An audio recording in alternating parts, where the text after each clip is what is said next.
দমদম, ওখানে ওদের একজন পূজনীয় সিপিএম এর নেতা দাঁড়িয়েছেন, তার সাথে বিজেপির কথা হয়েছে, লোকসভায় ভোটটা সিপিএম বিজেপিকে দেবে। দমদম লোকসভা কেন্দ্রে কি বিজেপি সিপিএম এর সেটিং হয়েছে? একই সেটিং হয়েছে উপনির্বাচনে বরানগর বিধানসভা কেন্দ্রেও। সিপিএম এর ভোট যাবে বিজেপির ঘরে। বুধবার বারুইপুরের প্রচার সভা থেকে দমদমে সিপিএম বিজেপির সেটিং এর চাঞ্চল্যকর অভিযোগ করলেন তৃণমূল নেত্রী।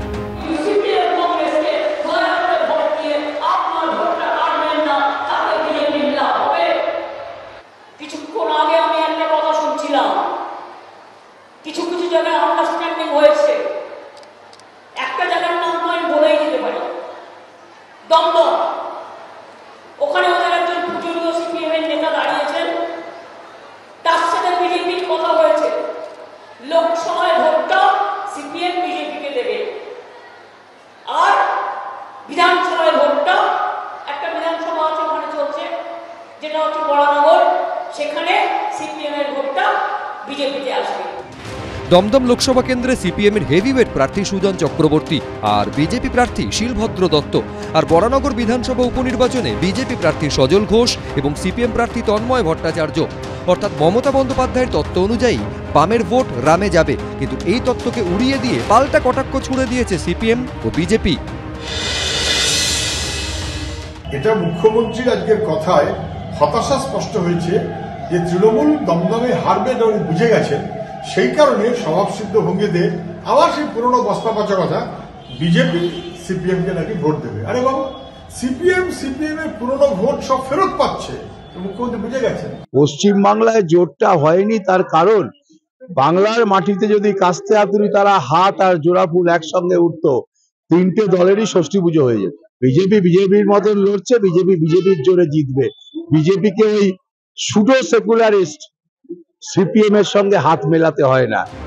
শুধু দমদমই নয়, মমতা বন্দ্যোপাধ্যায় সেটিং এর একই অভিযোগ তুলেছেন বরানগর বিধানসভা কেন্দ্রের উপনির্বাচন নিয়েও।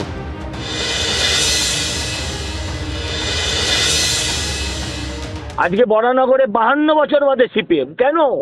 একটাই কারণ, যদি কিছু ভোট ফিরিয়ে আনা যায় তাহলে হয়তো এই সিটটা ধরে রাখার চেষ্টা করা যেতে পারে। আর এখন উনি বুঝেছেন এই সব চেষ্টাই মানুষ বেকার করে দিয়েছে। এটা ঠিক, সাধারণ মানুষ দলমত নির্বিশেষে তারা ভারতীয় জনতা পার্টিকে ভোট দেবে। মমতা বন্দ্যোপাধ্যায়কে ক্ষমতায় নিয়ে এসেছিলেন সিপিএম এর ভোটাররা, এটা আজকে উনি ভুলে গিয়েছেন। হারবেন নিশ্চিত জেনে এই সব বকছেন। মমতা ব্যানার্জি ভয় পাচ্ছেন যে বিজেপি বিরোধী সমস্ত ভোট বামপন্থীদের পক্ষে চলে যেতে পারে এবং সংখ্যালঘু ভোটের উপর ওনার একচেটিয়া আধিপত্য হারিয়ে গেছে, সংখ্যালঘুরাও বন্ধু চিনে গেছে। তাই মমতা ব্যানার্জির মিথ্যাচার বাড়ছে এবং এই মিথ্যাচারকে তিনি মানুষকে বিভ্রান্ত করার জন্য নির্বাচনের শেষ প্রচারে ব্যবহার করে ফেললেন। মঙ্গলবারই তৃণমূলকে আক্রমণ করতে গিয়ে অশোকনগরের সভা থেকে সিপিএম প্রদেশ কংগ্রেসকেও নিশানা করেন নরেন্দ্র মোদী। पहले बंगाल को कांग्रेस ने लूटा, फिर लेफ्ट ने लूटा और अब टीएमसी दोनों हाथों से लूट रही है। कांग्रेस, सीपीएम, टीएमसी तीनों ही पश्चिम बंगाल की गुनहगार है। বুধবার আবার সিপিএম কংগ্রেসের সঙ্গে বিজেপিকে এক সারিতে রেখে আক্রমণ করলেন মমতা বন্দ্যোপাধ্যায়।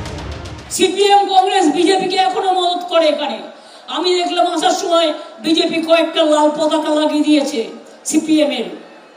সিপিএম করতে গেল 34 বছর জলের পাত্তা নেই। আজকে বিজেপির টাকা নিয়ে আপনাদের আমি এখনো বলছি, কংগ্রেসকে দিয়ে খেলাচ্ছে। যেখানে কংগ্রেস আছে সেখানে কংগ্রেসকে দিয়ে বলছে যা টাকা দিলাম ওদের গিয়ে বল ভোটটা যেন বিজেপিকে না দিয়ে কংগ্রেসকে দেয়। এটা মুসলিমদের বলছে, আর হিন্দুদের কি আবার বলছে ভোটটা আমরা হিন্দু পার্টি আমাদের দে। সব মিলিয়ে শেষ দফার প্রচারে সরগরম রাজ্য রাজনীতি। জিলম করঞ্জাই, শিবু পাল, সৌমিত্র রায়, এবিপি আনন্দ।